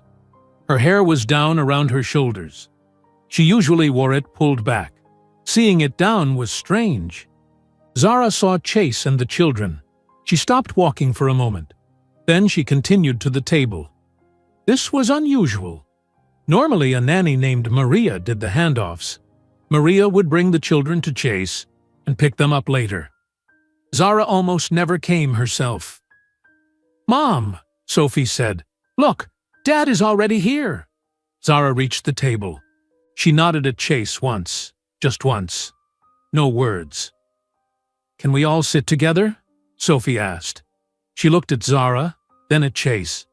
"Please." Zara hesitated. Chase saw it on her face. She did not want to sit with him. She wanted to leave. But Sophie pulled on her hand. "Please, Mom," Sophie said, "just for a little bit." Zara looked at her daughter's face. Then she pulled out a chair and sat down. Now all 5 of them sat at the small table. Chase on one side, Zara on the other side, Dylan, Carter, and Sophie in between. "Guess what, Mom?" Dylan said. "I scored another goal at soccer practice today.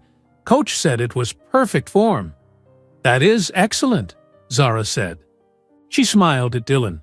It was a real smile. Warm. She never smiled at Chase like that anymore. She never smiled at Chase at all. Sophie pulled a piece of paper out of her backpack. "I drew another picture. Look." She laid the paper on the table. It was a drawing of 5 people. A tall woman in the middle wearing a dress. A tall man on one side. 3 children on the other side. Everyone was smiling in the picture. Above them, Sophie had written, "My family," in crooked letters. "That is beautiful, Sophie," Chase said quietly. Zara looked at the drawing for a long time. She did not say anything. "That is you in the middle, Mom," Sophie explained. "Because you are the most important. That is Dad on the side. That is me and Dylan and Carter." I see, Zara said. Her voice was soft. Carter looked at both his parents. Can we get hot chocolate? Zara nodded. Yes. Chase reached for his wallet. I can pay. I have it, Zara said. She stood up and walked to the counter. She ordered 5 hot chocolates. Dylan talked about his soccer game next week. It is on Saturday at 10 o'clock in the morning. Can you come, Dad? Yes, Chase said. I will be there. Mom is coming too, Dylan said. So both of you will be there, like other kids' parents. Chase glanced at Zara. She was still at the counter waiting for the drinks. He wondered how she felt about him being at Dylan's games. They had never talked about it. They never talked about anything. Zara came back with 5 hot chocolates on a tray. She handed one to each child. She gave one to Chase. She kept one for herself. Sophie took a sip and got whipped cream on her nose. It is so good! Dylan drank half his hot chocolate in 3 big gulps. Carter sipped his slowly while reading a book he pulled from his backpack. They sat there for 30 minutes. It was not comfortable. Zara and Chase did not speak to each other, but it was not terrible either. The children talked and laughed. They showed Zara their homework. They told Chase about their friends at school. Zara checked her watch. We need to go. I have a meeting at 4 o'clock. Can Dad walk with us? Sophie asked. Your father is picking you up tomorrow morning, Zara said. You will see him then. But I want him to see our building, Sophie said. He has never been inside. He picks you up from the lobby every time, Zara said. He has seen the lobby. But not our apartment, Sophie said. Please? Zara looked at Chase. Really looked at him. For the first time in 3 years, their eyes met directly. Chase saw no anger in her eyes, but no forgiveness either. Just blankness. Another time, Zara said. They all stood up. The children put on their backpacks. Zara put on her coat. Bye, Dad, Dylan said. He hugged Chase. Bye, Dad, Sophie said. She hugged him too. Carter waved. See you tomorrow. Zara walked to the door. The children followed her. Chase watched them through the window. They walked down the sidewalk together. Dylan and Sophie held Zara's hands. Carter walked beside them. They reached a black car parked on the street. A driver opened the door. They all climbed inside. The car drove away. Chase sat back down. He finished his hot chocolate. It was cold now. His phone buzzed. A text message from Patricia Voss, Zara's lawyer. Dylan has a soccer game next Saturday at 10 a.m. Zara wanted you to know. Chase typed back, I will be there. Thank you. He paid for his coffee and left. He walked around Brooklyn for an hour. He saw the playground where he used to meet the children for supervised visits. He saw the library where they went together. He saw the street corner where Sophie once found a perfect red leaf and put it in her pocket. His phone buzzed again. This time it was an email from Sandra at Home Foundation. She wanted Chase to write a press release about their new program. Chase sat on a bench and wrote the press release on his phone. He sent it to Sandra. She replied immediately. Perfect, thank you. Chase had learned to be useful, to show up, to do what he said he would do. It was not exciting. It was not glamorous. But it was honest work. The next morning, Chase took the bus back to New York. He picked up Dylan, Carter, and Sophie from the lobby at 9 o'clock. They spent the weekend at his apartment in Boston. They worked on Carter's volcano project. They went to Dylan's soccer practice at a field near Chase's apartment. They drew pictures with Sophie. On Sunday afternoon, Chase took them back to New York. He dropped them off at the lobby. Zara was not there. Maria the nanny met them instead. Did you have fun? Maria asked the children. Yes, they all said together. Chase watched them get on the elevator with Maria. The doors closed. They were gone. He took the bus back to Boston. He got home at 8 o'clock at night. He heated up leftover spaghetti and ate it standing at his kitchen counter. He looked at the 3 beds in the children's room. Dylan's bed with the soccer ball underneath. Carter's bed with books stacked on the floor. Sophie's bed with stuffed animals lined up on the pillow. His phone buzzed. A text from Dylan. Zara must have given the children phones recently.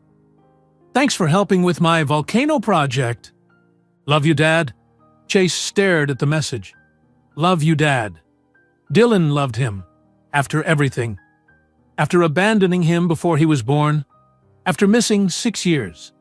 Dylan loved him. Chase texted back. "Love you too. See you in 2 weeks." Another text came in.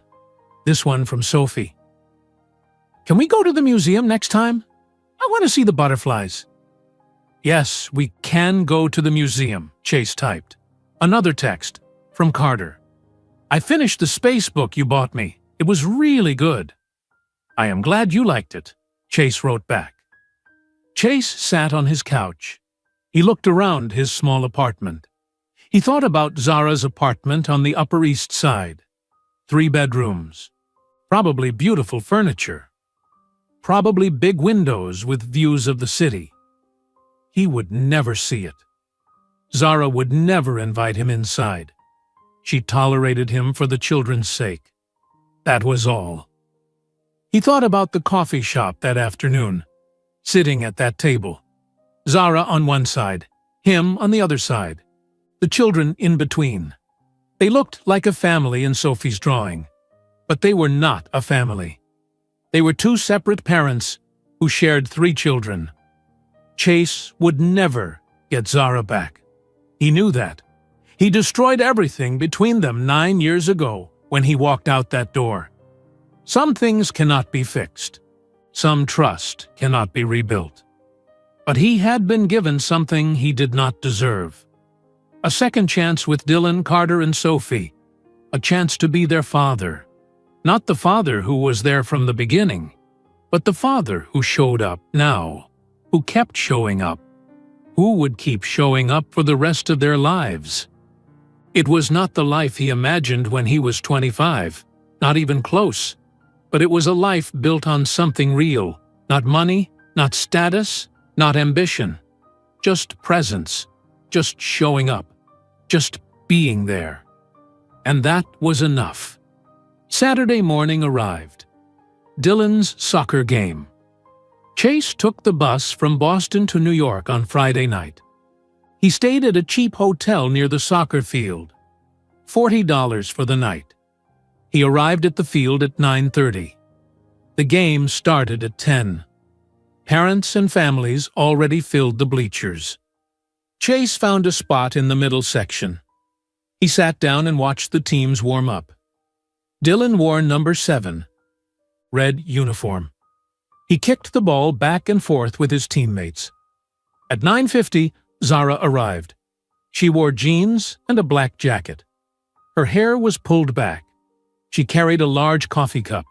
She looked around the bleachers. She saw Chase. She nodded once and sat 3 rows below him. Chase understood. They would both be here for Dylan. But they would not sit together. The game started. Dylan played forward. He ran fast. He worked hard. In the first half, he got the ball near the goal. He kicked it hard. The ball flew past the goalie into the net.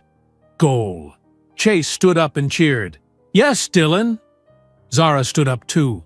She clapped and smiled. "Good job, Dylan." Dylan turned and looked at the bleachers. He saw both his parents standing and cheering.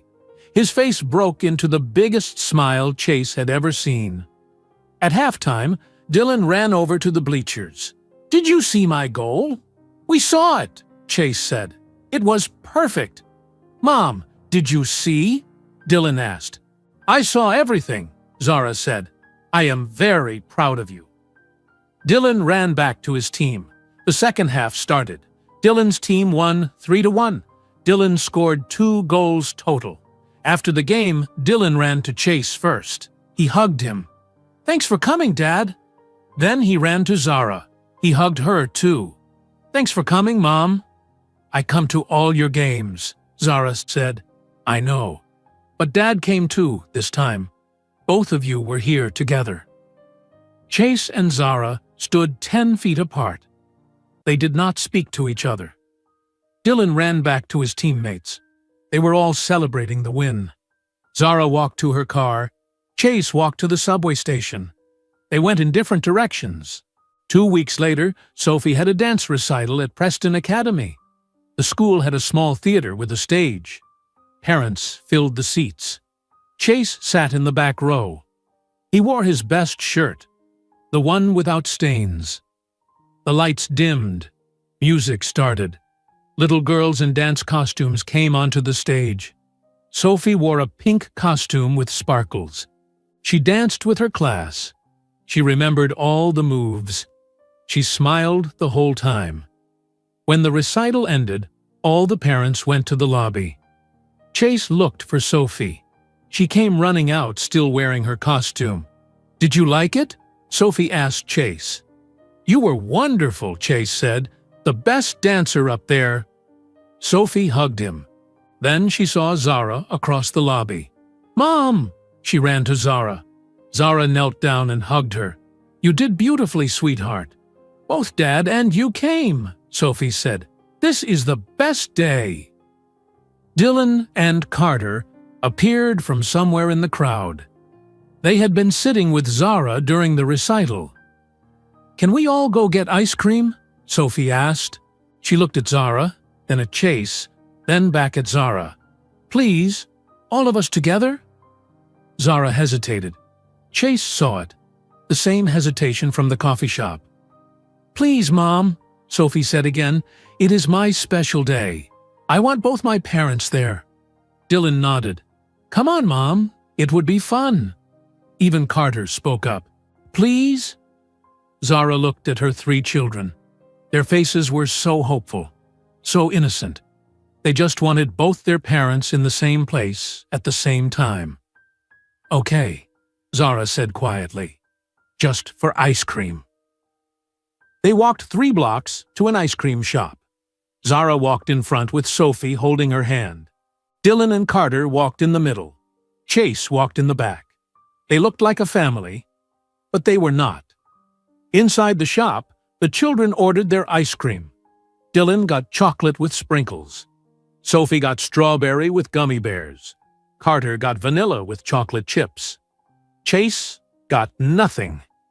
He could not afford ice cream after buying the hotel room and bus tickets.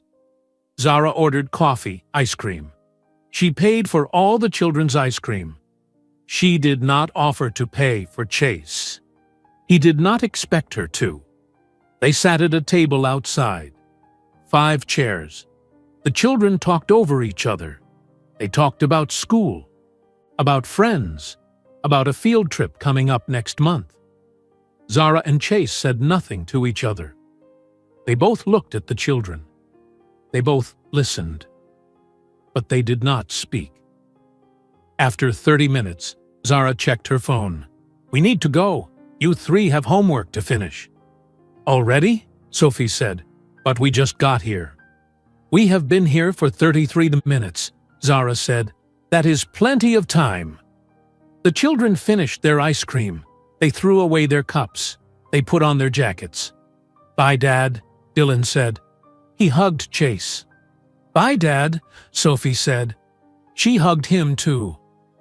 "See you next weekend," Carter said.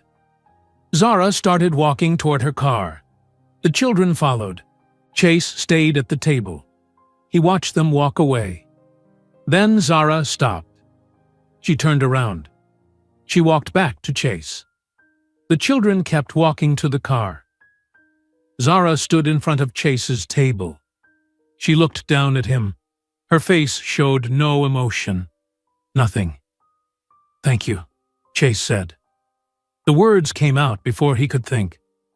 "Thank you for letting me be part of their lives. Thank you for giving me this chance. I know I do not deserve it."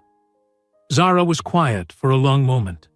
She looked at Chase carefully, studying him. Then she spoke. "I did not do it for you," Zara said. Her voice was calm and steady.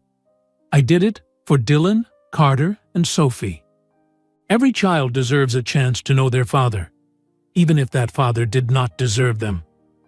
Chase felt those words hit him. Hard, true words, painful words. "You are a good mother," Chase said. "The best mother. They are lucky to have you." Zara's expression did not change. They needed more than luck. They needed someone who would never leave. I made sure they had that. "You built an empire while raising 3 kids alone," Chase said. "I could not even keep one company going with every advantage. You were always stronger than me." "Strength is not a choice when you have children depending on you," Zara said. "You do what you have to do. You show up, you work, you provide. There is no other option." Chase looked down at his hands. "I am sorry. I know I have said it before. I know it does not change anything. But I am sorry for everything I did to you, for leaving, for not believing in you, for not being there." Zara did not say she forgave him. She did not say it was okay, because it was not okay. It would never be okay. "You show up for them now," Zara said. "That is what matters to me. You show up every other weekend. You never miss a visit. You call them. You remember their birthdays. You help with homework. That is what they need from you. Keep doing that." "I will," Chase said. "I promise. For the rest of my life, I will keep showing up." Zara nodded once. Then she turned and walked back to her car.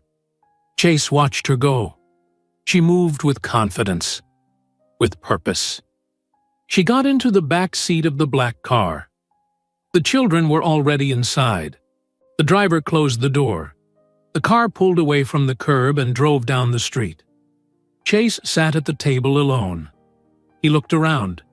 Parents and children everywhere. Families laughing. Families together. He pulled out his phone. He looked at his photos. Pictures of Dylan, Carter, and Sophie. At the museum. At the playground. At his apartment. Smiling. Happy. He had lost Zara forever. He knew that now, with complete certainty. She would never forgive him. She would never trust him again. She would never be his friend. They would be parents who shared children. Nothing more. Nothing less. But he had been given something he never thought he would have. 3 children who called him Dad. 3 children who loved him despite everything. 3 children who wanted him at their soccer games and dance recitals and regular days. He did not deserve this second chance, but he had it anyway, and he would spend every day for the rest of his life proving he could be the father they deserved. Not the father who was there from the beginning, but the father who showed up now, who kept showing up, who would never leave again. Chase stood up from the table. He walked to the subway station. He took the train to the bus station. He took the bus back to Boston. 4 hours on the bus. He got home at 11 o'clock at night. He walked into his apartment. He looked at the 3 beds in the children's room. He looked at Sophie's drawings on the wall. He looked at Carter's books on the shelf. He looked at Dylan's soccer ball in the corner. This was his life now, small, humble, honest, built on showing up and keeping promises, built on being present instead of chasing things that did not matter. He would never be rich again. He would never have the big house or the fancy car or the successful company. He had lost all of that. He lost it because he made terrible choices, because he valued the wrong things, because he walked away from the one person who truly believed in building something real. But he had this. 3 children who needed him, who wanted him, who gave him a chance he did not deserve. And that was enough. It had to be enough, because it was all he had left, and it was more than he ever should have been given. Chase turned off the lights. He lay down on his couch. He closed his eyes. Tomorrow he would go to work. He would help homeless families find housing. He would write posts and create flyers and do the small important work of showing up every day. And in 2 weeks, he would take the bus to New York again. He would pick up Dylan, Carter, and Sophie. He would bring them back to Boston. They would eat spaghetti and watch movies and sleep in their beds. And he would be their father, present, steady, there. Not the father they should have had, but the father he was learning to be. One day at a time, one visit at a time, one promise kept at a time. It was not redemption. You cannot redeem some mistakes. You can only live with them and try to do better going forward. But it was a chance, and Chase would not waste it. He fell asleep thinking about Sophie's face when she saw both her parents at the dance recital. The pure joy in her eyes. That look made everything worth it. All the bus rides, all the cheap hotels, all the small paychecks. All of it worth it for that one look of joy on his daughter's face. And that was the truth Chase finally understood. The truth he should have understood 9 years ago. Family was not something you walked away from when something better came along. Family was the better thing. The only thing that mattered when everything else fell apart. He lost Zara, he lost his money, he lost his status. He lost the life he thought he wanted. But he found his children, and they found him. And somehow, against all odds, that was enough.